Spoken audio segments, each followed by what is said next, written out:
चलो बेटा, जल्दी से मुझे बता दो, AS2 के अंदर जो हम लोगों ने 8 क्वेश्चन दिए थे वो हो गए सभी बच्चों के? उसमें किसी बच्चे को कोई डाउट? सभी की कॉपी अवेलेबल है? अगर किसी बच्चे ने 8 क्वेश्चन नहीं किए या उसकी कॉपी नहीं है तो ईमानदारी से अपने आप खड़े हो जाओ। तुम लोग ईमानदार बहुत हो, मुझे पता है। क्यों?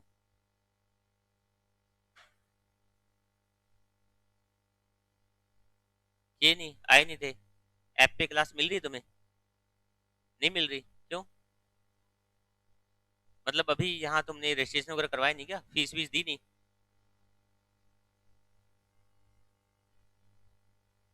अपने आप ही बैठ जाते हैं बच्चे, इतने बेशरम है। बैठ जाओ बैठ जाओ। हाँ, उस दिन क्या किया था वो छोड़ दो, अभी कॉपी है, काम कंप्लीट है।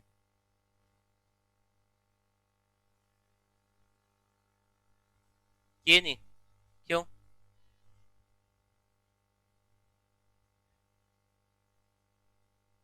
हम्म।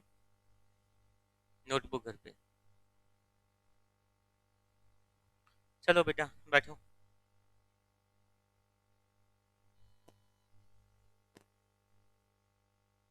कल से मैं बाहर करना स्टार्ट करूंगा भाई। तुम लोग की नोटबुक घर पे रहे या पहले लेके आए हो, ठीक है, ये बात तो मैं बहुत बार बोल चुका, मुझे बाहर करना स्टार्ट करना पड़ेगा, उसी के बाद तुम लोग मानोगे, अदरवाइज तो बैग भारी हो गया सर, ये हो गया वो हो गया। चलो भाई, AS2 में हम लोगों ने क्या चेक किया था सर? हम लोग यहाँ पर वैल्यूशन ऑफ इन्वेंट्री कर रहे हैं। चाहे वैल्यूशन हमारे पास में रॉ मटेरियल का हो, फिनिश गुड्स का हो या WIP का हो, सबके ट्रीटमेंट हम लोग AS2 के अंदर ही चेक करेंगे। ये बात तो क्लियर? ठीक है। उसके बाद हम लोग क्या चेक कर रहे थे भाई सर? हम लोग ये चेक कर रहे थे, जब हमें वैल्यूशन करना है तो WIP और फिनिश गुड्स का हम लोग करते हैं कंबाइंड। यही बात है ना? WIP और फिनिश गुड्स का हम लोग कंबाइंड करते हैं और क्या चेक करते हैं? कॉस्ट या net realisable value, which ever is lower को मुझे यहाँ पर दिखाना है, यानी कि जो वैल्यू इसकी लोअर आएगी हम लोग उसको शो करेंगे। रॉ मटेरियल के केस में क्या होता है सर? हम लोग कॉस्ट के ऊपर दिखाएंगे। अगर इस रॉ मटेरियल से जो फिनिश गुड्स बना है वो सेल हो रहा है कॉस्ट के ऊपर या कॉस्ट से ऊपर, देन हम लोग रॉ मटेरियल को किसके ऊपर दिखाएंगे? कॉस्ट पे। यानी नॉर्मल सी बात ये है, जिस रॉ मटेरियल को यूज करके तुम फिनिश गुड्स बना रहे हो, अगर वो फिनिश गुड्स कॉस्ट पर या कॉस्ट से ऊपर पर सेल हो रही है, देन हम लोग रॉ मटेरियल को किसके ऊपर दिखाएंगे? Cost per. अब मैं ये कहता हूं भी, मान लो रॉ मटेरियल तो हमारे पास में 10 रुपीज पर यूनिट, ठीक है, उसको बनाकर यानी कि 7 रुपए की कॉस्ट और लगी है लेबर की, ओवरहेड की, और ये जो हमारी फिनिश गुड्स बन गई ये बन गई 17 रुपीज, 17 रुपए की। ये जो फिनिश गुड्स है अगर तुम इसको सेल कर रहे हो बेटा 15 रुपए में, तो रॉ मटेरियल की प्राइस 10 रुपीज दिखाओगे या कम दिखाओगे? कम दिखाएंगे। और हम लोग क्या निकालेंगे? नेट रिलाइजेबल वैल्यू निकालेंगे सर। नेट रिलाइजेबल वैल्यू निकालोगे कैसे? 17 रुपए की फिनिश गुड्स है, ठीक है, इसको तैयार करने में रॉ मटेरियल के अलावा कितने खर्चे लगे हैं? 7 रुपए लगे हैं, यानी रॉ मटेरियल की प्राइस 10 रुपीज है। अभी ये 17 रुपए वाली गुड्स कितने की बिक रही है मार्केट में? 15 रुपए में। खर्चे कितने लगे हैं? 7 रुपए सर। तब हमारे पास रॉ मटेरियल की जो NRV है, जो नेट रिलाइजेबल वैल्यू है, वो कितनी हो जाएगी? 8 रुपए हो जाएगी। तो मैं इसको कितने के ऊपर दिखाऊंगा? 8 रुपए के ऊपर।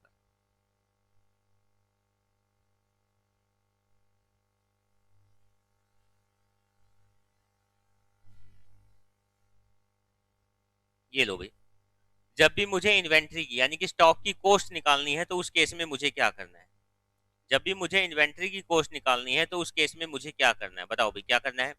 सर सबसे पहले हम लोग चेक कर लेते हैं परचेज प्राइस। परचेज प्राइस कितनी है? अब ध्यान से देखना भी, एक एक चीजें यहाँ पर इंपॉर्टेंट है।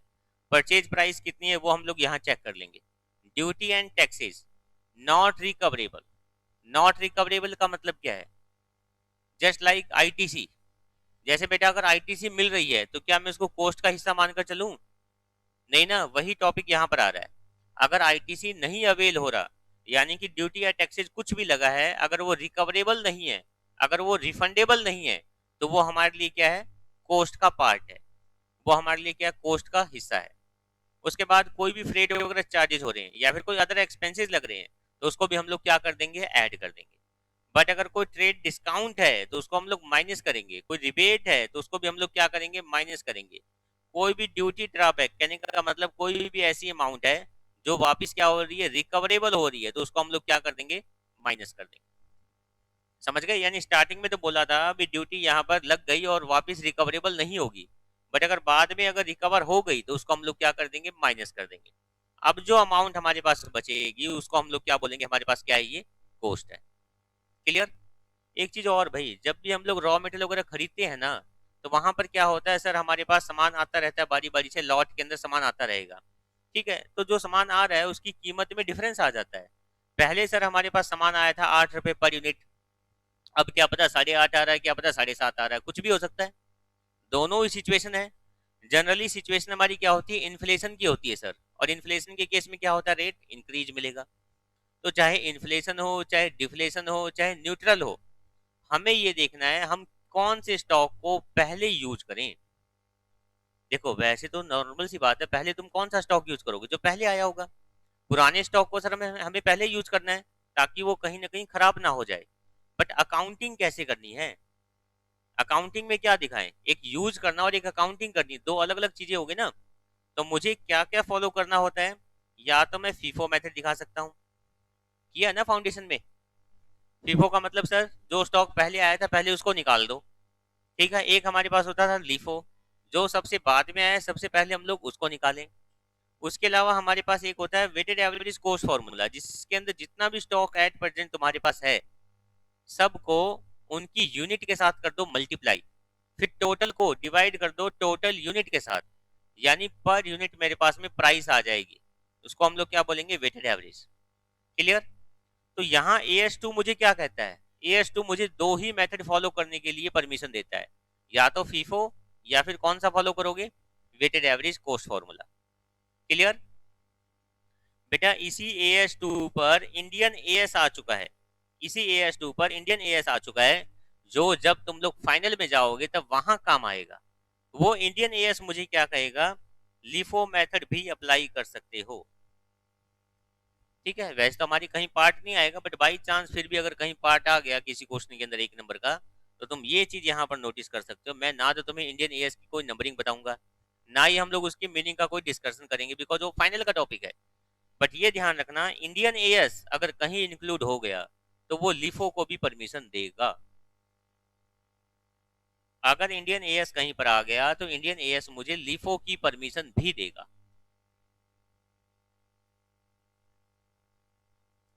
फॉर्मूला क्या यूज करें, क्या फॉर्मूला यूज करें मटेरियल की कॉस्ट निकालने के लिए, या तो स्पेसिफिक आइडेंटिफिकेशन मेथड कुछ ना कुछ गिवन हो क्वेश्चन के अंदर, भी फीफो मेथड अप्लाई करो, या वेटेड एवरेज अप्लाई करो, या कुछ और गिवन हो, कुछ और भी हो सकता है, डिफरेंट भी हो सकता है।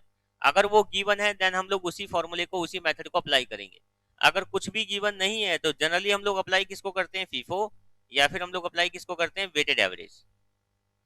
फीफो अप्लाई कर दो या फिर अप्लाई कर दो वेटेड एवरेज। सर इन दोनों में से हम क्या अप्लाई करें, अगर कुछ भी गिवन ना हो तो हम लोग क्या अप्लाई करें, कुछ भी अप्लाई कर दो, कोई इशू नहीं है। बट हम लोग जनरली अप्लाई करते हैं फीफो। ठीक है ना, क्योंकि लॉजिकल है। भी अगर तुम देखो तो प्रैक्टिकल लाइफ में भी यही होता है। प्रैक्टिकल लाइफ में क्या होगा सर, जो स्टॉक पहले आया हम लोग उसी को यूज पहले करेंगे। कॉस्ट ऑफ कन्वर्जन, भाई कॉस्ट ऑफ कन्वर्जन का मतलब क्या है, तुमने रॉ मटेरियल खरीद लिया, ये सारी थ्योरी वगैरह पढ़ लेना, कोई दिक्कत नहीं है, ये तुम लोग रीड आउट कर लोगे। इसमें तुम्हें अलग से कुछ भी नहीं मिलेगा, जहां कुछ भी अलग से मिलेगा वहां मैं करवाऊंगा। मान लो तुम कोई भी यहाँ रॉ मटेरियल तुमने परचेज कर लिया 10 रुपीज में, रॉ मटेरियल लेकर तुम बैठे हो, क्या वो फिनिश गुड्स अपने आप बन जाएगा, नहीं ना सर, उसके ऊपर हमें लेबर वेबर लगानी पड़ेगी। तो मान लो उसके ऊपर तुमने लेबर का काम स्टार्ट करवा दिया, लेबर को अब तुम्हें खर्चा देना देना पड़ेगा ना। सर मान लो लेबर के 5 रुपए के चार्जेस आ रहे हैं 1 यूनिट को बनाने के लिए, यानी एवरेज चार्जेस कितने आ रहे हैं, 5 रुपीज। उसके अलावा भाई सिर्फ लेबर क्या मतलब बाहर सड़क पे बैठ के काम करेगी, कोई फैक्ट्री का स्ट्रक्चर, कोई ऑफिस का स्ट्रक्चर, सेल करने के लिए भी हमारे पास पूरा स्टाफ वगैरह होना चाहिए, मार्केटिंग के लिए और के लिए, तो वैसे ही बनाने के लिए भी हमारे पास वर्कर होनी चाहिए। तो उसको हम लोग क्या बोलेंगे, ओवरहेड। मान लो ओवरहेड के भी हमारे चार्जेस आ गए, फैक्ट्री की लाइटिंग है, या कोई सुपरवाइजर का खर्चा है, या कुछ और खर्चा है। तो आप बताओ, फिनिश गुड्स बनते बनते टोटल सर 17 रुपीज का खर्चा आ गया। 10 रुपीज रॉ मटेरियल के, और बाकी जितना भी एक्स्ट्रा खर्चा है उसको हम लोग क्या बोलते हैं, कन्वर्जन कॉस्ट। इसको हम लोग क्या बोलेंगे, कन्वर्जन कॉस्ट। ठीक है भाई। रॉ मटेरियल के अलावा जितना भी खर्चा आ रहा है रॉ मटेरियल को फिनिश गुड्स में कन्वर्ट करने के लिए, उसको हम लोग क्या बोलेंगे, कन्वर्जन कॉस्ट। यहां तक क्लियर। अब देखो भी कन्वर्जन कॉस्ट में क्या क्या चीजें शामिल होंगी सर, डायरेक्ट लेबर वो क्वेश्चन के अंदर गिवन होगा। ठीक है, पर यूनिट के पीछे कितना खर्चा लग रहा है, 2 रुपए का 3 रुपए का, वो गिवन होगा, तो तुम उसी को यूज कर दो। ठीक है बेटा, नींद भी आ रही है, पानी वानी पियो भाई, नहीं आ रही ना तुम भी, हाँ ठीक है, आ रही है तो पानी वानी पीते रहो। उसके अलावा भी फैक्ट्री ओवरहेड, रॉ मटेरियल का खर्चा तो ऑलरेडी गिवन ही होगा। उसके अलावा फैक्ट्री ओवरहेड वेरिएबल वाले हैं, वो क्लियरली गिवन मिलेंगे, 2 रुपए पर यूनिट, 5 रुपए पर यूनिट, जो भी गिवन है। फिक्स वाले खर्चे, फिक्स वालों पे ध्यान देना तुम्हें। फिक्स ओवरहेड का या फिक्स कॉस्ट का मतलब क्या होता है, ये तुम लोगों ने कोस्ट शीट में भी किया होगा, कोस्ट शीट में किया होगा, कॉस्ट अकाउंट में बहुत जगह करोगे तुम लोग ये टॉपिक। फिक्स ओवरहेड का मतलब क्या है?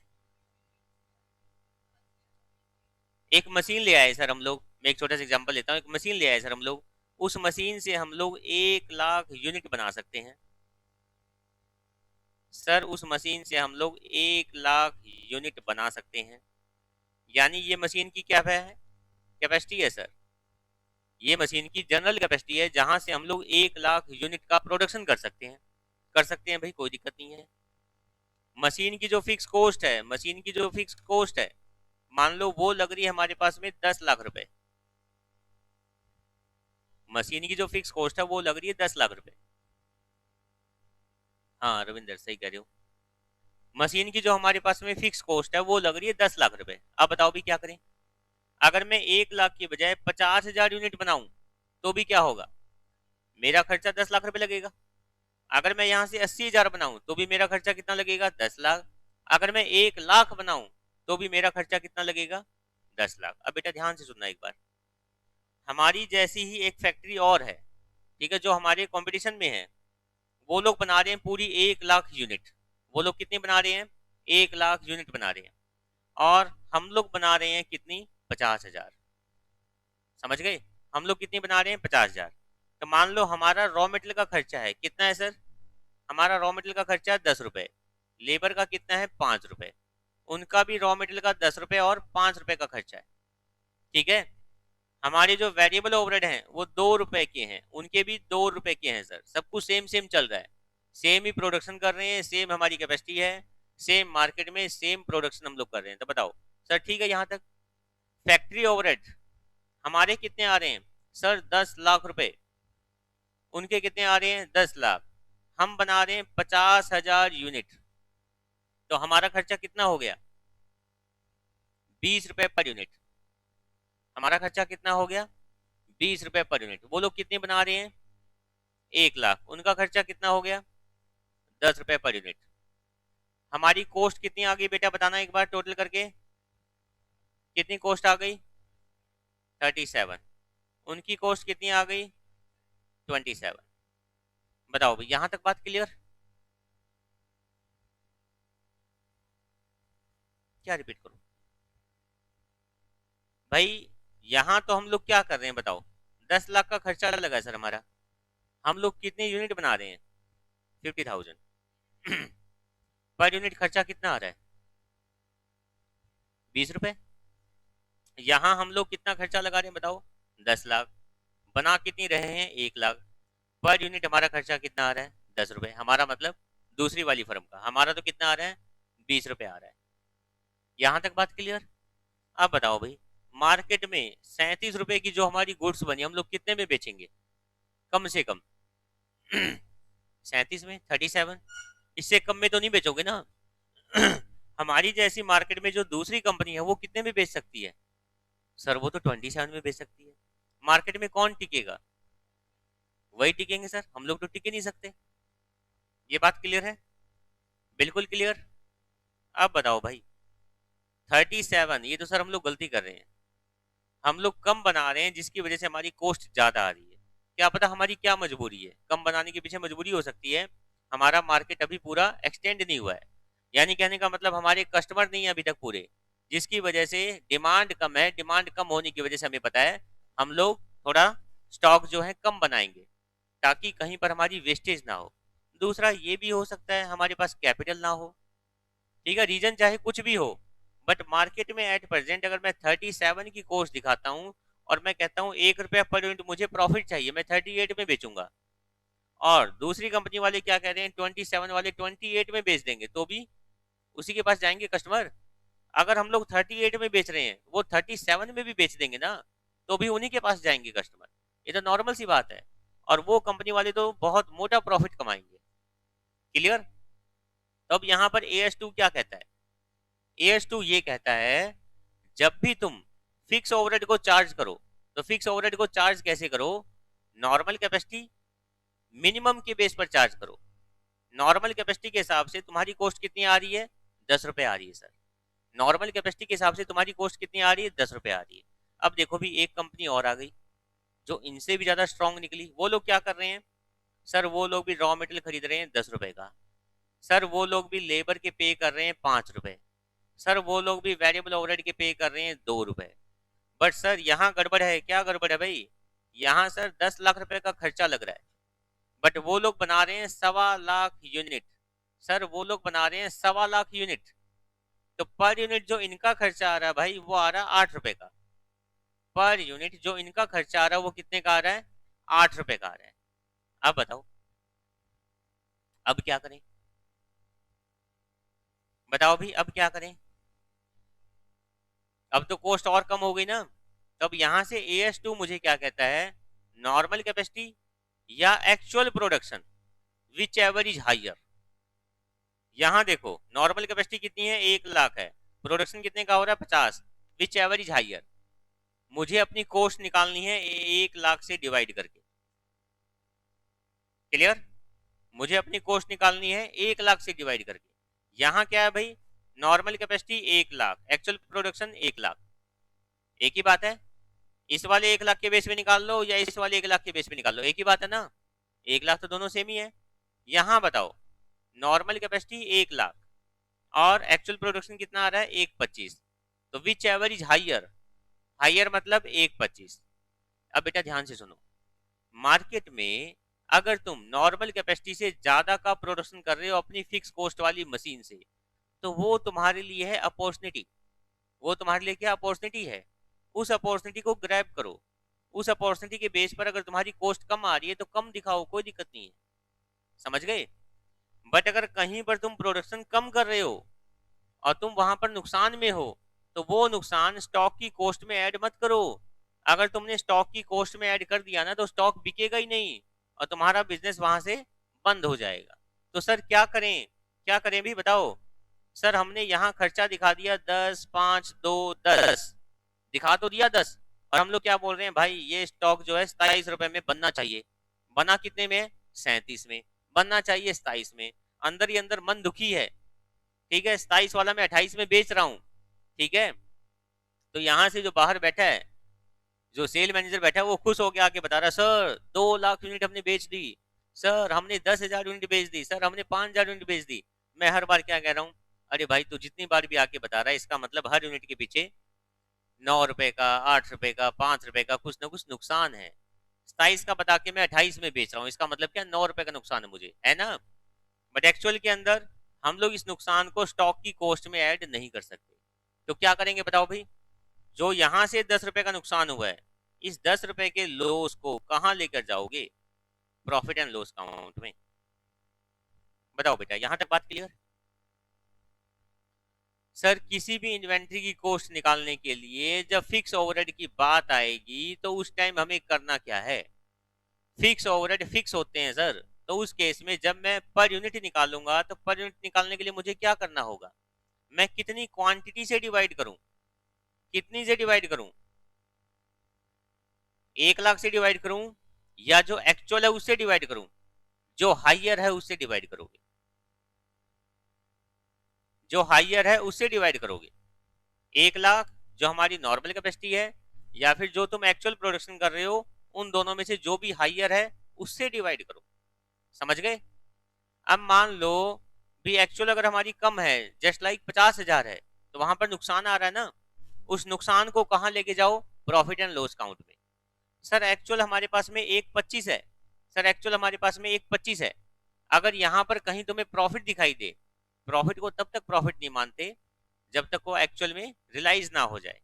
इसलिए प्रॉफिट का कुछ नहीं करना, बट अगर कहीं मुझे नुकसान दिखाई दे रहा है तो उस नुकसान को मैं ले जाऊंगा इमीडिएटली कहां पर, प्रॉफिट एंड लॉस अकाउंट।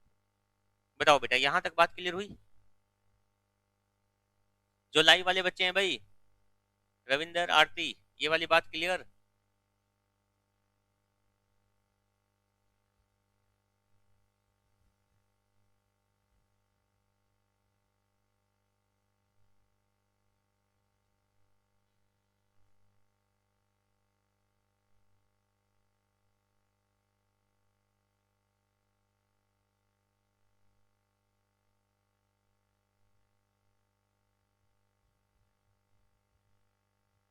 ये नोट्स वाले बच्चे नोट्स ले जाना भी, कल मुझसे मत मांगना फिर दोबारा, ठीक है ना, याद करके।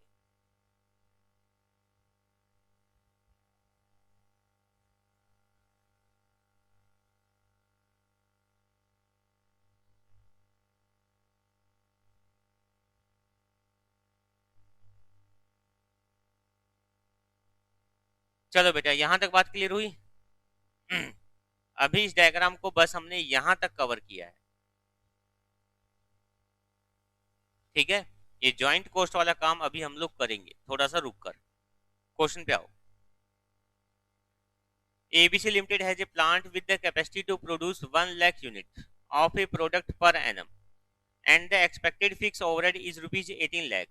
एक्सपेक्टेड हमारी फिक्स ओवरहेड कितनी आ रही है? 18 लाख आ रही है। Fix overhead on the basis of normal capacity is rupees 18 lakh, divide में 1 लाख। तो बताओ भाई, अगर मैं नॉर्मल कैपेसिटी की बात करूं तो हमारे पास में फिक्स कॉस्ट कितनी आ रही है पर यूनिट? 18 रुपए। Case 1, actual production 1 lakh unit का है, कोई दिक्कत ही नहीं है। नॉर्मल कैपेसिटी भी 1 लाख है, डिवाइड कर दो और हमारे पास में क्या आ जाएगी? 18 रुपए पर यूनिट आ जाएगी। क्लियर यहां तक? एक्चुअल प्रोडक्शन है सर 90,000 का, एक्चुअल प्रोडक्शन है मेरे पास में 90,000 का। क्या करें? 90,000 से डिवाइड कर दो तो 18 के बजाय 20 आ जाएगी कॉस्ट, जो कि गलत है। अगर तुम 20 रुपए दिखाओगे तो मार्केट में तुम नहीं टिक पाओगे, तो तुम्हें क्या करना होगा? बताओ भी, उस केस में क्या करना होगा? सर 1 लाख से ही डिवाइड करो, सर 1 लाख से ही डिवाइड करो। अब जो नुकसान है उस नुकसान को लेके जाओ, कहां लेके जाओ? प्रॉफिट एंड लॉस के अंदर। जो नुकसान है उसको लेके जाओ प्रॉफिट एंड लॉस अकाउंट के अंदर। बताओ बेटा, यहां तक बात क्लियर? थर्ड, एक्चुअल प्रोडक्शन आ रहा है मेरे पास में 1,20,000 यूनिट का, ठीक है। एक्चुअल प्रोडक्शन कितना आ रहा है? 1,20,000 यूनिट्स का। अब 1,20,000 से डिवाइड करूं या 1 लाख से करूं? 1,20,000, तो यहाँ पर अमाउंट कितनी आ जाएगी? 15 रुपए। तो 15 रुपए को यूज करो, कोई भी प्रॉफिट के नाम से कोई भी amount profit and loss account में नहीं जाएगी। बताओ भाई, यहां तक बात क्लियर? चलो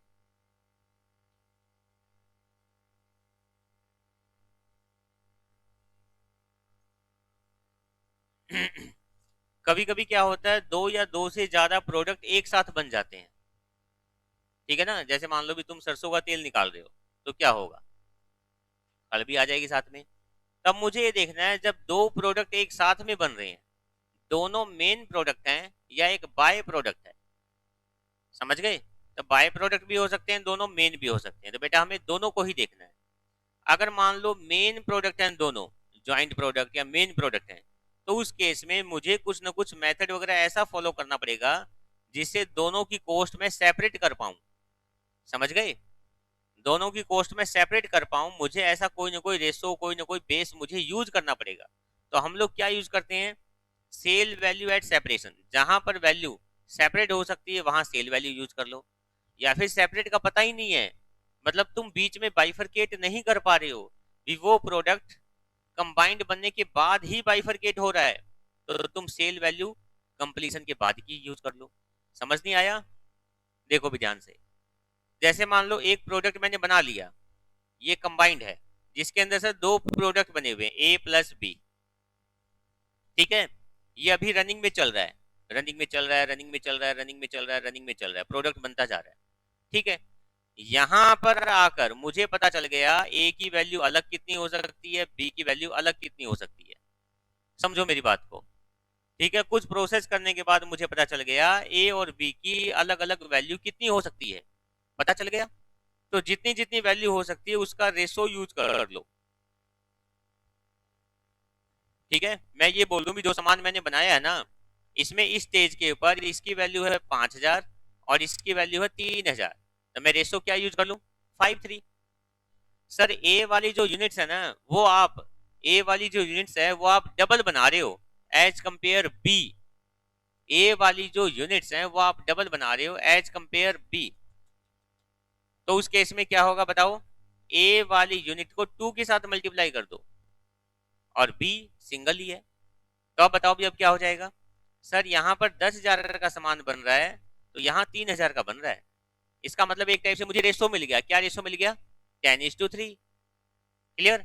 इसके क्वेश्चन तुम्हारे कोस्ट में ज्यादा आएंगे यहाँ की बजाय। एक प्रोसेस कोस्टिंग का भी चैप्टर होगा, वहां पर भी आएंगे। हो चुका क्या, ठीक है, वहां आएंगे तो वहां तुम्हें ज्यादा करना है। यहाँ के लिए बस मुझे बेसिक बेसिक बातें बतानी है। 10,000 3,000 ये बन सकता है। सर ऐसी कोई स्टेज नहीं आई जहां पर हम लोग आइडेंटिफाई कर पाए अलग अलग वैल्यू, कोई बात नहीं, बना दो। ये सर कंप्लीट बन गया, ए प्लस बी बन के तैयार हो गया। अब हम लोग इसको सेपरेट सेपरेट भेज सकते हैं, इसकी वैल्यू अलग इसकी वैल्यू अलग। तो यहाँ पे देख लो रेशो क्या बन रहा है, समझ गए। तो भाई जब भी ज्वाइंट कोस्ट आए, दोनों प्रोडक्ट मेरे पास में मेन हो, तो उस केस में क्या करोगे, सेल वैल्यू सेपरेशन कर दो। यानी कि अगर बीच में कहीं पर भी सेपरेशन पे हो रही है, बीच में कहीं पर भी डाटा अगर सेपरेट हो रहा है तो वहां पर देख लो सेल वैल्यू कितनी है। अगर सेपरेट नहीं हो रहा तो कंप्लीशन के टाइम देखो सेल वैल्यू कितनी है। क्लियर। बाय प्रोडक्ट वाला डाटा है तो वहां क्या चेक करोगे, बाय प्रोडक्ट की वैल्यू कैसे निकालोगे, एनआरबी के ऊपर। नेट रिलाइजेबल वैल्यू जो बाय प्रोडक्ट है उसकी नेट रिलाइजेबल वैल्यू बता दो। ये नेट रिलाइजेबल वैल्यू निकलेगी कैसे, बताओ भाई कैसे निकलेगी। जो टोटल कॉस्ट है ना, जो टोटल कॉस्ट है उसमें से क्या करोगे बताओ, जो टोटल कॉस्ट है उसमें से क्या करोगे, एनआरवी माइनस कर दोगे जो मेरे पास में गिवन है। बाय प्रोडक्ट की गिवन है उसकी माइनस करो, रिमेनिंग क्या आ जाएगी। अगर मेरे पास में मेन की गिवन है, मेन की माइनस कर दो, हमारे पास में बाय प्रोडक्ट की आ जाएगी। क्लियर बेटा। ये ज्वाइंट कॉस्ट वाला टॉपिक हमारे लिए यूजफुल नहीं है, यानी इसके ऊपर तुम्हें ज्यादा फोकस नहीं करना। ठीक है, चल।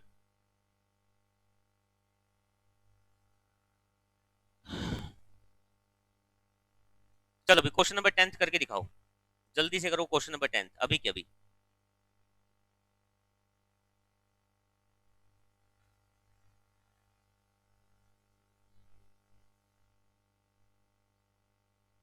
तुम AS2 के 8 क्वेश्चन दिखा दो बेटा। हाँ यू, हाँ अरे हो बेटे तुम, सचिन तुम दिखा दो।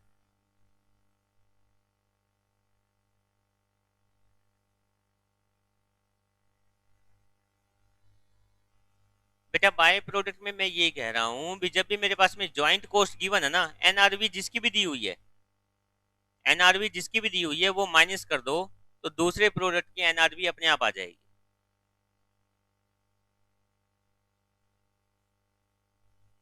आज के आज कंप्लीट है बेटा, ऐसे करके आओगे ना तो जो 4 नंबर का क्वेश्चन है,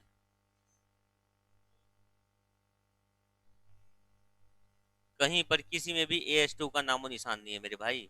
ये तो चलो मान लिया सिंपल था, ये सिंपल में भी नंबर लेने पड़ेंगे, नंबर आएंगे नहीं जब तक तुम क्वेश्चन को फॉर्मेट में नहीं लिखोगे। ये अकॉर्डिंग टू AS2 सॉल्यूशन हमारा ये चल रहा है, नहीं आएंगे। ये वाला देख के तो वो तुम्हें आंसर आंसर के नंबर दे देगा। ठीक है, ये देखो यहाँ लिख दिया, ऐसे करके लेस लिख दिया, कुछ बताया नहीं। AS2 हमें कहता है अभी मुझे लोअर वैल्यू दिखानी है। बताओ भाई, नहीं तो बहुत बड़ी दिक्कत है ये। सिंपल वाले क्वेश्चन वहां मैं नंबर लूंगा नहीं सर। ठीक है, टफ वाले में कहीं ना कहीं गलती हर बच्चे से होती है, तो गड़बड़ हो जाएगी।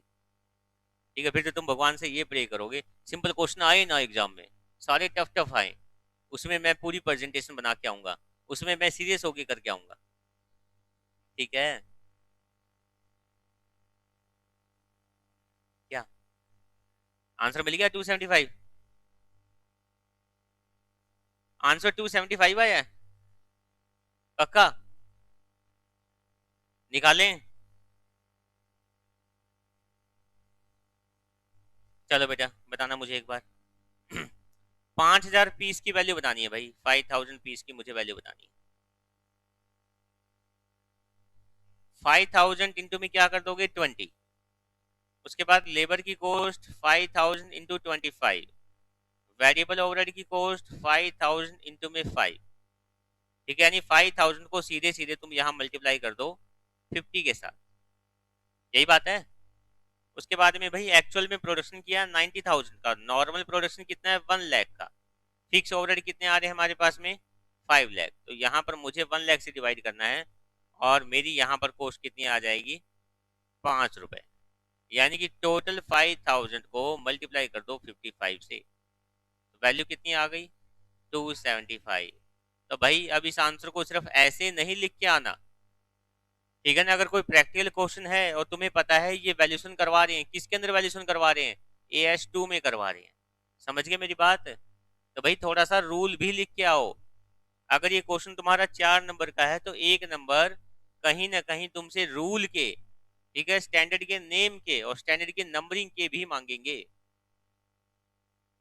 रूल इन द सेंस बेटा यहाँ पर एक ही टॉपिक यूज हो रहा है, तुम खुद ही बता दो यहाँ कौन सा ऐसा टॉपिक है जो लिखने लायक है, फिक्स ओवरहेड की बातें, ठीक है। AS2 जो हमारे पास में इन्वेंट्री वैल्यूएशन का है, जिसके अकॉर्डिंग क्या होना चाहिए, जब भी हम लोग फिक्स ओवरहेड की पर यूनिट कॉस्ट लेकर चलते हैं तो वो ऑलवेज किसके बेस पे होनी चाहिए, नॉर्मल कैपेसिटी या actual production which average higher के बेस पे होनी चाहिए।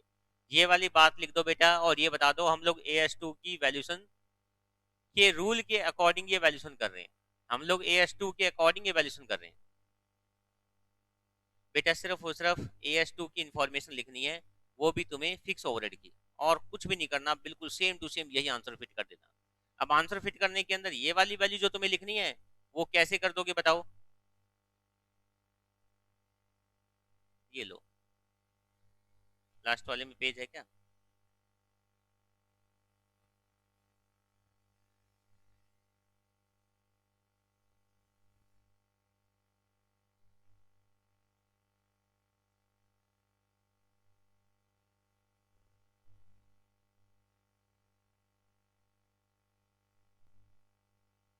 कंपटीशन ऑफ इन्वेंट्री वैल्यूएशन इतना लिखो, देन उसके बाद में भाई रॉ मटेरियल, बताओ भाई मुझे क्लोजिंग स्टॉक कितने का निकालना है, कितने का निकालना बेटा 5000 यूनिट्स इनटू रुपीज, कितने रुपए की वैल्यू आ रही है 20, वो लिखते जाना, देन यहाँ जो वैल्यू आएगी इसी टाइप से लेबर की लिख दोगे, इसी टाइप से वेरिएबल ओवरहेड की लिख दोगे, उसमें कोई दिक्कत नहीं है, बट कहने का मतलब ये नहीं है भी सिंपली तुम यहाँ पर अमाउंट अमाउंट लिख दो और काम चला दो, ये नहीं करना है, ठीक है। अब स्टार्टिंग में ही लिख दो सबसे पहले ही according to AS2 inventory valuation, ठीक है, which is issued by ICI। हमारे पास में फिक्स ओवरहेड का रूल क्या होता है, जस्ट फिक्स ओवरहेड का रूल यहाँ लिख दो और तुम्हें कुछ भी लिखने की जरूरत नहीं है, समझ गए। चलो आओ भी नेक्स्ट क्वेश्चन पर, कौन सा क्वेश्चन था ये,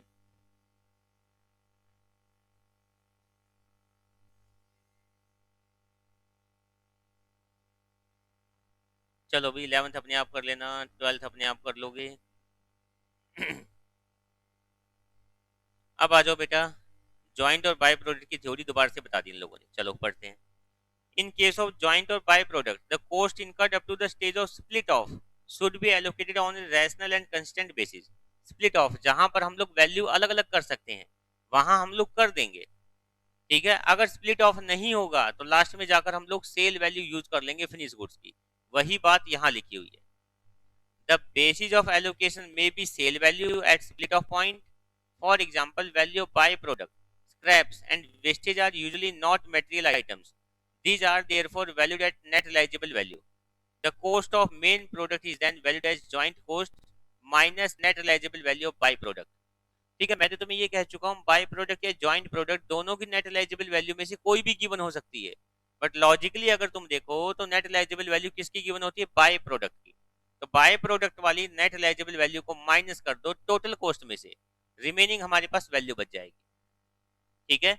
एक क्वेश्चन करते हैं फिर बात तुम्हें और ज्यादा अच्छे से क्लियर होगी। ये लो भाई question number 13, from the following information presented by P Limited, calculate the value of stock to be included in balance sheet. Balance sheet में मुझे स्टॉक की वैल्यू कितनी दिखानी है ये बताओ, तो देखो भाई क्या क्या गिवन है,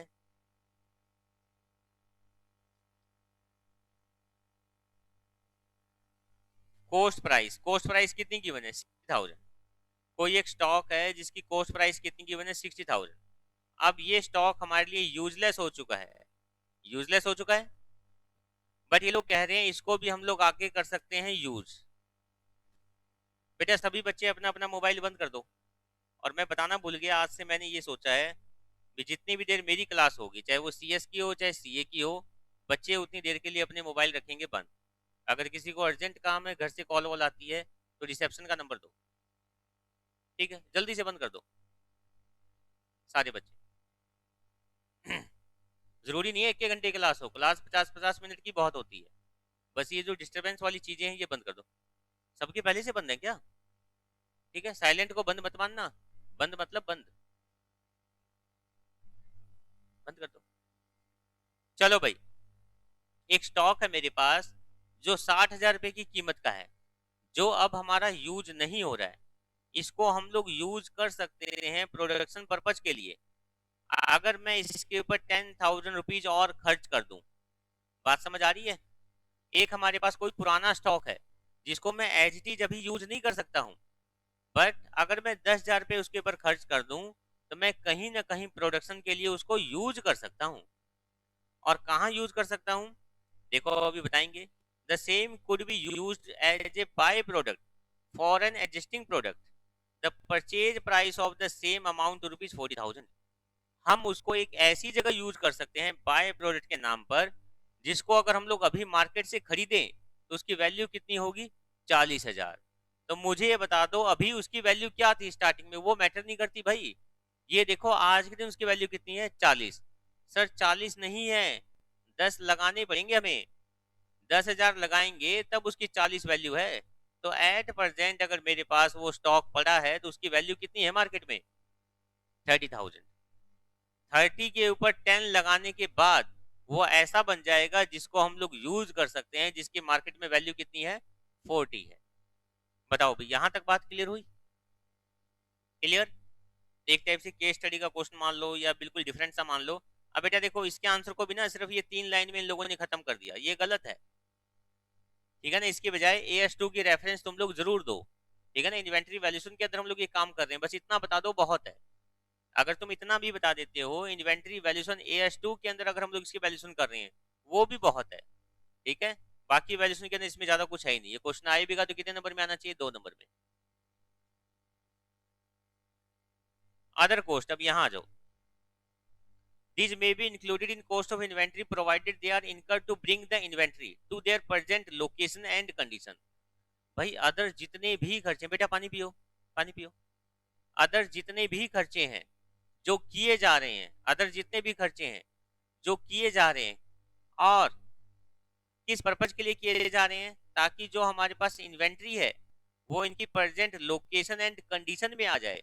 प्रेजेंट लोकेशन एंड कंडीशन में आ जाए कहने का मतलब वो खर्चे किए बिना हम उस स्टॉक को यूज नहीं कर सकते, हम उस स्टॉक को मार्केट में बेच नहीं सकते। अगर ऐसा कुछ है तो वो वाले खर्चे हमारे स्टॉक की कॉस्ट में ऐड होंगे।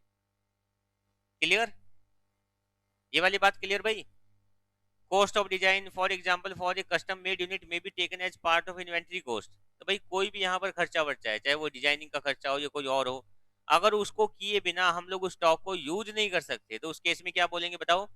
वो वाला खर्चा उसकी कॉस्ट के अंदर ऐड होना चाहिए। अगर मैं ये कह दूं भी किसी स्टॉक को बनाने के लिए तुमने कोई लोन वगैरह लिया है, ठीक है, तो क्या उसका प्रोडक्ट की कॉस्ट में कोई हिस्सा ऐड होना चाहिए? नहीं होना चाहिए। प्रोडक्ट बनाने के लिए रिक्वायरमेंट नहीं थी, ठीक है ना, वो बात अलग है। भी तुम्हारे पास में फाइनेंस की कमी इस वजह से तुम लोन ले रहे हो, एक अलग टॉपिक है, बट प्रोडक्ट के अंदर उसकी रिक्वायरमेंट नहीं है। Interest and other borrowing cost are usually considered as not relating to bringing the inventory to their present location and condition। But बेटा मान लो कोई एक ऐसा प्रोडक्ट है जिसको बनाने में टाइम कंज्यूम होता है, वहां पर अपॉर्चुनिटी कॉस्ट को हम लोग लेकर चलेंगे। मेरी बात ध्यान से सुनो, कोई भी बोरोइंग कॉस्ट हो हम लोग उसको शामिल नहीं करते स्टॉक के अंदर। क्यों नहीं करते भाई? क्योंकि इन्वेंट्री का सिस्टम शॉर्ट पीरियड का होता है। इन्वेंट्री बना ली बेच दी, खरीद ली बेच दी। बट अगर तुम ये कह दो सर कोई स्टॉक ऐसा है जिसको बनने में 6 महीने लगेंगे, 12 महीने लगेंगे, तो उस केस में तुम ये कहोगे, चाहे तुम्हारा खुद का ही पैसा क्यों ना हो, तुम उस केस में ये कहोगे हम अपॉर्चुनिटी कॉस्ट को लेकर चलेंगे। समझ गए? कोई ऐसा प्रोडक्ट बताओ जिसको बनाने में 6 महीने 12 महीने लग रहे हो। अच्छा, यही एग्जांपल देख लिया क्या?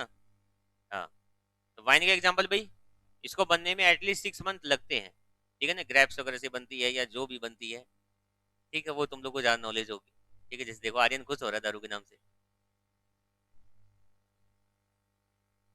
चलो बेटा, उसके बाद में अगर कोई भी हमारे पास में इंटेंजिबल एसेट्स है, कोई भी हमारे पास में इंटेंजिबल एसेट्स है, अगर उसका कुछ हिस्सा तुम अमोर्टाइज कर रहे हो, राइट ऑफ कर रहे हो हर साल, क्या वो हमारी इन्वेंट्री कॉस्ट में शामिल होना चाहिए? नहीं होना चाहिए। बट बेटा अगर कुछ ऐसा वर्क कर रहे हो तुम जहां पर इंटेंजिबल एसेट का प्रॉपरली डायरेक्टली यूज हो रहा है, तो उस केस में उसका हिस्सा ऐड होना चाहिए। For example, patent rights of production और copyright for a publisher should be taken as part of inventory cost. ठीक है ना, जैसे बुक्स वगैरह पब्लिश होती हैं तो वहां पर तुमने पेटेंट राइट्स लिया हुआ है, तो वो पेटेंट राइट्स वैसे तुम्हारे लिए क्या इंटेंजिबल एसेट्स है। अगर उसका कुछ हिस्सा हर साल अगर तुम राइट ऑफ कर रहे हो, तो वो तुम्हारी कॉस्ट का हिस्सा माना जाएगा। क्लियर? कोई भी एक्सचेंज डिफरेंस है, एक्सचेंज डिफरेंस का मतलब क्या होगा? सर मैंने बाहर से 1 लाख यूनिट को खरीदा, सर हमने रॉ मेटल की 1 लाख यूनिट खरीदी, हमने कितने रुपए में खरीदी है? कितने रुपए में खरीदी है? मान लो सर हमने यहाँ पर खरीदी है $1 लाख में, $1 लाख में खरीदी है। ठीक है, $1 लाख में खरीदी है। और मान लो 1 लाख यूनिट नहीं, मैं 1 यूनिट मान के चलता हूँ, 1 यूनिट खरीदी है, बताओ क्या रेट होगा? $1 लाख पे करने हैं। सर अगर मैं आज पे कर देता तो मान लो मुझे 74 रुपीज पे करने होते। ठीक है, अगर मैं कुछ टाइम पीरियड के बाद पे कर रहा हूँ, 2 दिन के बाद, 4 दिन के बाद, तो क्या पता रेट 72 भी हो सकता है, क्या पता रेट 76 भी हो सकता है। तो यहाँ रेट में फ्लक्चुएशन की वजह से हम लोग इसको कोस्ट का हिस्सा नहीं मान के चलेंगे। हमारी डील जितने में हुई है, हम लोग तो उसी को कोस्ट का हिस्सा मान के चलेंगे। ठीक है, AS 11 में आएगा इसका प्रॉपर टॉपिक, तो हम लोग उसके अंदर जाकर ज्यादा रीड करेंगे भी क्या टॉपिक था हमारे पास। ठीक है, चलो भी तो ध्यान दो दोबारा से। हमारे पास में 4 यहाँ पॉइंट आए हैं। किन किन खर्चों को ऐड करोगे? पहला पॉइंट क्या कहता है? ऐसे खर्चों को ऐड करो जो हमारे प्रोडक्ट को प्रेजेंट लोकेशन और कंडीशन में लेके आने के लिए करने जरूरी हैं। दूसरी बात, कोई भी इंटरेस्ट या बोरोइंग कॉस्ट सिर्फ और सिर्फ तभी ऐड करो जब उस प्रोडक्ट को बनाने के लिए एक लॉन्ग पीरियड लगता है। ठीक है। तीसरी बात, कहीं पर भी इंटेंजिबल एसेट्स को अगर तुम अमोर्टाइज कर रहे हो, तो उसको सिर्फ और सिर्फ कॉस्ट का हिस्सा तभी मानो जब तुम किसी ऐसी वर्किंग में हो जहां पर उस इंटेंजिबल एसेट का यूज डायरेक्टली हो रहा है। क्लियर? चौथी बात बेटा, एक्सचेंज डिफरेंस का टॉपिक AS 11 में आएगा, उसको AS 2 में कहीं पर भी तुम्हें देखने की जरूरत नहीं है। अब देखो भी most most most important topic, इसकी तो 4 लाइनें याद रख लो, एग्जाम में आएंगी आएंगी। कौन कौन से ऐसे खर्चे हैं जिनको मुझे कॉस्ट ऑफ इन्वेंट्री में शामिल नहीं करना? कौन कौन से ऐसे खर्चे हैं जिसको मुझे कॉस्ट ऑफ इन्वेंट्री में शामिल नहीं करना? सीधे क्वेश्चन भी आ सकता है 4 नंबर का, 2 नंबर का भी आ सकता है, और इसके ऊपर केस स्टडी का क्वेश्चन भी आ सकता है। तो देखो भाई कौन कौन से खर्चे हैं अभी। अब normal amount of wasted material, अब नॉर्मल अमाउंट अगर कोई हमारी वेस्टेज हो गई तो उसको मुझे शामिल नहीं करना। उसके बाद स्टोरेज की कॉस्ट, स्टोरेज की कॉस्ट को शामिल नहीं करना। बट ध्यान रखना, अगर स्टोरेज किए बिना वो प्रोडक्ट नहीं बनता, जस्ट लाइक एग्जांपल वाइन, ठीक है, तो उस केस में क्या हो जाएगा बताओ भी। अगर ऐसा कोई प्रोडक्ट है जिसको स्टोरेज किए बिना वो नहीं बनेगा, और उसकी स्टोरेज की कॉस्ट कोई ऐसी 5 दिन 10 दिन 15 दिन की नहीं है, स्टोरेज कोई 6 महीने की, 3 महीने की, 12 महीने की है, तो उस केस में हम लोग क्या बोलेंगे बताओ? स्टोरेज की कॉस्ट को मुझे इंक्लूड करना होगा, अदरवाइज हम लोग इंक्लूड नहीं करते। ऑफिस के जितने भी खर्चे हैं, ऑफिस के जितने भी खर्चे हैं, ठीक है ना, जो मार्केटिंग के लिए हैं, सेल के लिए, उनको सेलिंग खर्चों में इंक्लूड करो, प्रोडक्ट की कॉस्ट में इंक्लूड मत करो। सेलिंग या डिस्ट्रीब्यूशन के कोई भी खर्चे हैं तो उनको तुम प्रोडक्ट की कॉस्ट में इंक्लूड मत करो। ये लो बेटा, ये जो क्वेश्चन था इसी का नीचे क्वेश्चन आ गया, क्वेश्चन नंबर 14 सेम है। ठीक है कौन सा? सी पॉइंट में ये लिखा हुआ है भाई, स्टोरेज कॉस्ट। ठीक है ना, थोड़े बहुत दिन के लिए अगर तुम्हें स्टोर करना है, बट वो बनाने के लिए स्टोर नहीं कर रहे हो, मान लो भी तुम्हें स्टोर करना है बिकॉज तुम्हें बेचना है, अभी के अभी कस्टमर तुम्हारे पास नहीं है, फिनिश गुड्स को स्टोर कर रहे हो, तो उसकी कॉस्ट में ऐड नहीं करोगे। बट अगर तुम ये कहते हो सर रॉ मटेरियल को मुझे स्टोर करके रखना है, तब जाके हमारी वो गुड्स बनेगी। 6 महीने की हम लोग स्टोरेज करेंगे, 12 महीने की स्टोरेज करेंगे, तब वो स्टॉक बनेगा। तो उस केस में तुम्हें स्टोरेज कॉस्ट को इंक्लूड करना है, अदरवाइज नहीं करना। हुँ?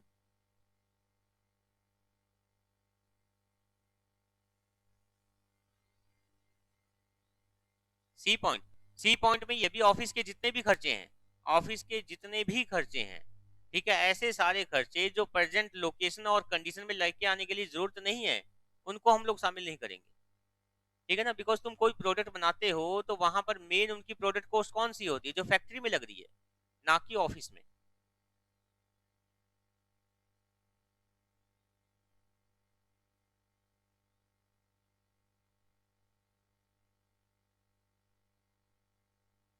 चलो बेटा 15th क्वेश्चन पे आओ एक बार। नहीं बेटा, रॉ मटेरियल की थोड़े दिनों की कॉस्ट आ रही है, जस्ट लाइक 5 दिन, 10 दिन, 15 दिन, उसको हम लोग शामिल नहीं करते रविंदर। बट अगर तुम ये बोल दो सर स्टोरेज करना जरूरी ही है, अदरवाइज वो स्टॉक नहीं बनेगा, तो उस केस में हम लोग स्टोरेज कॉस्ट को शामिल करते हैं।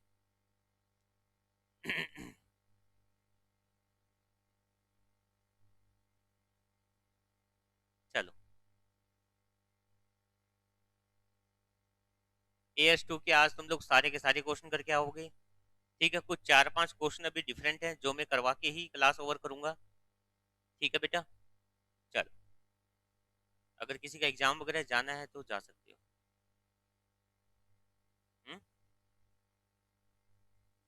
2:10। चलो, the company X limited has to pay for delay in cotton clearing charges. The company up to 31st March 2010 has included such charges in the valuation of closing stock, this being in the nature of interest. X Limited decided to exclude such charges from closing stock for the year 2010-11. This would result in decrease in profit by 5 lakh. बताओ भाई क्या करें? Question समझ आया? Question के अंदर क्या बोल रहे हैं भी, कंपनी अभी तक क्या कर रही थी?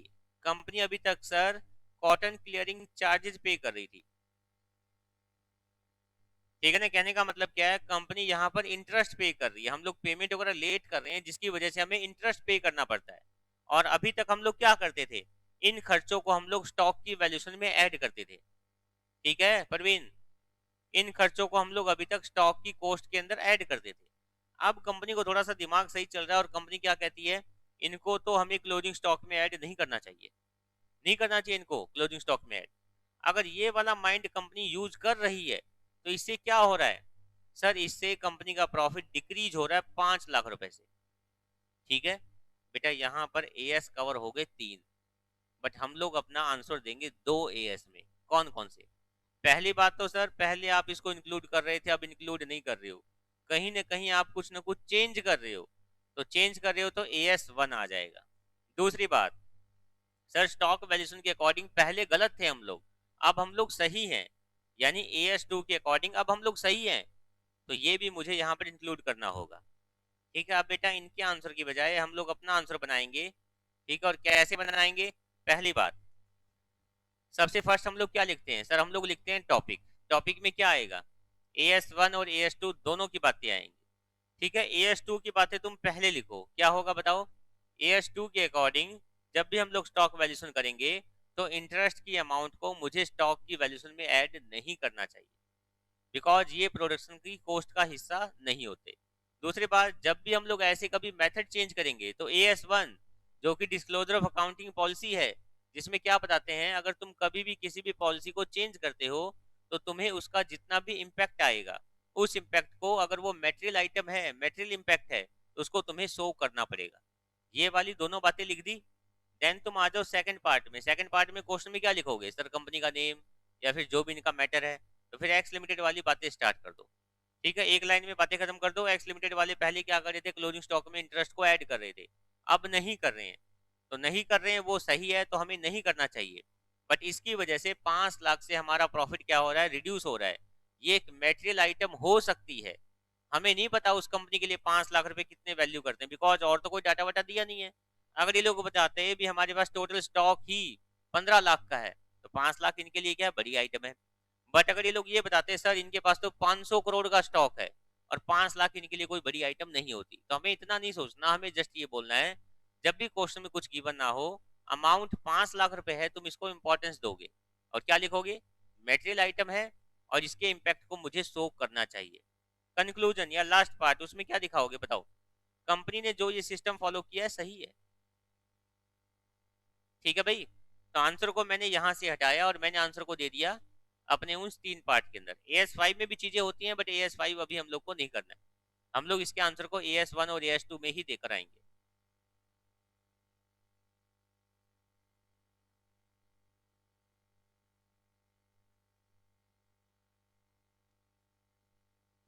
चलो बेटा, question number 16, how will you deal with the following situation, a company deal in purchase and sale of timber and has included notional interest charges calculated in the value of stock of timber as at balance sheet date as part of cost of holding the timber। बताओ अभी क्या करें, interest की amount को coast का हिस्सा मान लिया, क्या AS2 कहता है मानने के लिए, नहीं सर, तो पहले AS2 की बातें बताओ। AS2 यहाँ पर इंटरेस्ट और बोरोइंग कॉस्ट को इंक्लूड नहीं करवाता जब तक कि उसके ऊपर एक लॉन्ग पीरियड ना लगता हो स्टॉक को बनाने में। ठीक है, जस्ट लाइक वाइन, वो एग्जांपल दे दो, ये हमारा टॉपिक हो गया कंप्लीट। उसके बाद इस कंपनी के बारे में बताओ। क्लियर। क्वेश्चन नंबर 17 सेम है भाई, क्वेश्चन नंबर 17 वही रिपीट हो रहा है। ये बेटा ये वाला पढ़ लेना, इसमें कुछ भी नहीं है। क्वेश्चन नंबर 19 पर आ जाओ।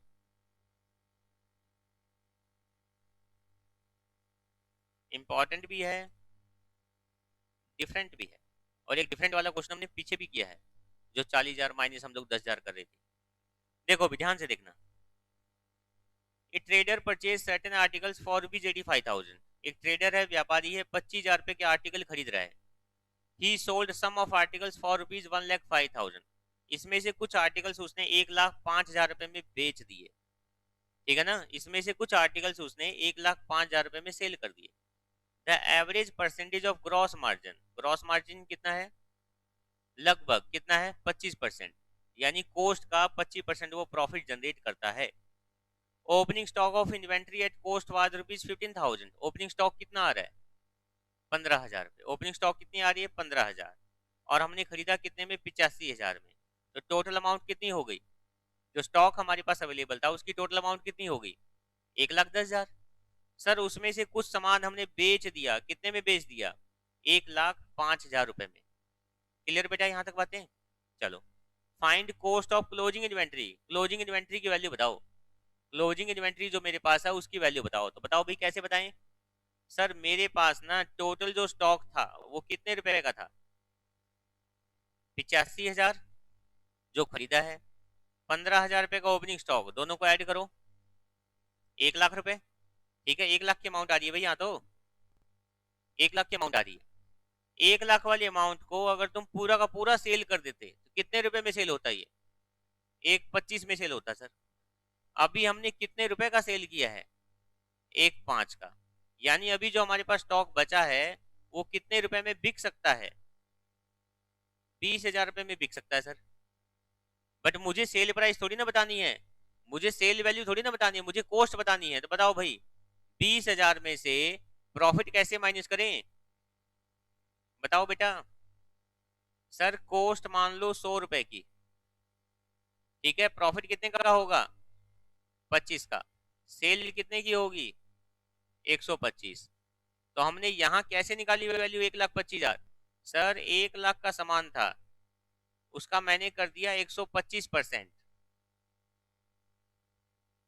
ठीक है, कॉस्ट कितनी थी 1,00,000 रुपए की थी, मैंने इसका कितना कर दिया 125% कर दिया। तो बताओ अभी सेल वैल्यू कितनी होगी 125, जो सामान बेचा उसकी सेल वैल्यू कितनी है 1,05,000, तो रिमेनिंग जो सामान बच गया उसकी सेल वैल्यू कितनी है 20,000। मुझे बतानी क्या है, कॉस्ट बतानी। बताओ अभी कॉस्ट बताने के लिए क्या करें, सर 20,000 हमारे पास सेल वैल्यू है, यानी 20,000 रिप्रेजेंट करता है 125 को, मुझे निकालनी है वैल्यू कॉस्ट की, तो मल्टीप्लाई कर दो 100 के साथ, तो वैल्यू कितनी आ जाएगी 16,000 रुपए। बताओ भाई यहाँ तक बातें क्लियर। ठीक है, चलो बेटा मुझे लगता है तुम लोग के ओवर हो रहा है, तो आज तुम लोग 19 तक तो क्वेश्चन करके आने ही आने हैं, ठीक है। इससे आगे वाले भी ट्राई कर लोगे, ठीक है। कौन कौन से मत करना वो बता देता हूँ। 20, 21 और 23 ये छोड़कर बाकी सारे ट्राई कर लेना। हाँ,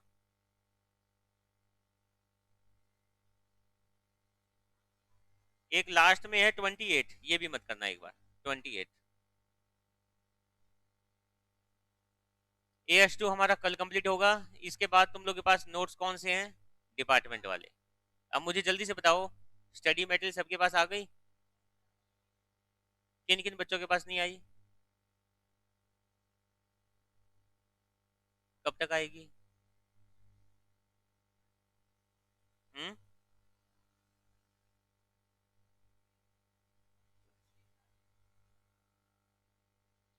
तो भाई एक काम करते हैं, एक AS और करवा देता हूँ, ठीक है। एक AS और करवा देता हूँ बेटा, क्योंकि स्टडी मटेरियल का यूज है। अगर तुम लोग उसके प्रिंट आउट वगैरह निकालोगे तो वो वेस्ट जाएंगे बाद में, ठीक है ना। तो वो पैसे तुम लोग के वेस्ट जाएंगे, कोई फायदा नहीं है। इससे अच्छा एक AS और करवा देता हूँ। बेटा ऐसा है, मेरी बात सुनो। 19 तक 19 तक तो क्वेश्चन करने ही करने हैं कल कॉपी में। इससे आगे वाले भी तुम लोग ट्राई कर सकते हो, ठीक है। सिर्फ जो 3-4 क्वेश्चन मैंने छुड़वाए हैं, 20, 21 जो भी है, उनको एक बार देखने की कोशिश मत करना। चलो भी मेल वेल करनी ICI को करो भी, जल्दी से मंगवाओ कॉपी। रविंदर, चलो बेटा कोई डाउट है तो पूछो।